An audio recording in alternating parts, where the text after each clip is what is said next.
আজকেই সকালবেলা একজন কমেন্ট করেছে, মেবি সেটা হেড কমেন্টস, যে এই যে লোকটা দেখছো বা এই ছেলেটা একদম একটা ফালতু ছেলে, একটা শাড়ি আর একটা হাতে চুড়ি পরিয়ে বাড়িতে বসিয়ে রাখ। তো সবসময় হেড কমেন্টস দিলে যে খারাপ কমেন্টস দিলে তা কিন্তু নয়, মানুষ ঠিকই বলে। আর এই কমেন্টটা কিন্তু একদমই ঠিকঠাক। সারাদিন আমার কসমেটিক্সগুলো, আমার স্কিন কেয়ারগুলো তো মেখে মেখে শেষ করে দিচ্ছে, আর বললে আবার বলে যে এইসব কথা বলবি না। আর দেখো, লেডিস পারফিউমটাকেও বাদ দিচ্ছে না। এখানে 6টা আছে, 6টাই মাখবো, দিয়ে মিক্সড আপ করে গন্ধটা দেবো কিরম হয়। খাওয়া দাওয়া এক্সপেরিমেন্ট করিস ঠিক আছে, তা বলে এইগুলো? হ্যাঁ, কেন 6টা একসাথে মাখা যায় না? নিউডে luxury perfumes crafted for women. আর এখানে একটা নয়, দুটো নয়, ছটা ইউনিটস রয়েছে।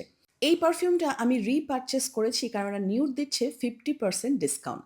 Timeless, hypnotize, majestic, stunner, sultry আর ম্যাগনেট পারফিউমগুলো বেশ লং লাস্টিং, আর সব থেকে বড় কথা তোমার গায়ের গন্ধের সাথে মিশে গিয়ে একটা দারুণ গন্ধ ক্রিয়েট করে। নিউডের এই luxury perfume crafted for women, প্রথম যখন আমি এই পারফিউমটা কিনেছিলাম তোমাদের সাথে লিঙ্কটা শেয়ার করেছিলাম, আর প্রচুর মানুষ কিন্তু এটা কিনেছিলে, আর সবাই কিন্তু ফিডব্যাক দিয়েছিল যে সোনালিদি, সেই পারফিউমটা আমরা পারচেস করেছি, মারাত্মক ভালো গন্ধ, মাথা খারাপ করা গন্ধ। লিঙ্কটা আবার আমি ফার্স্ট কমেন্টে দিয়ে দেবো, তোমরা চেক আউট করতে পারো। সত্যি 6 রকমের ফ্র্যাগনেন্ট, পুরো মাথা খারাপ করা, দারুণ দারুণ গন্ধ।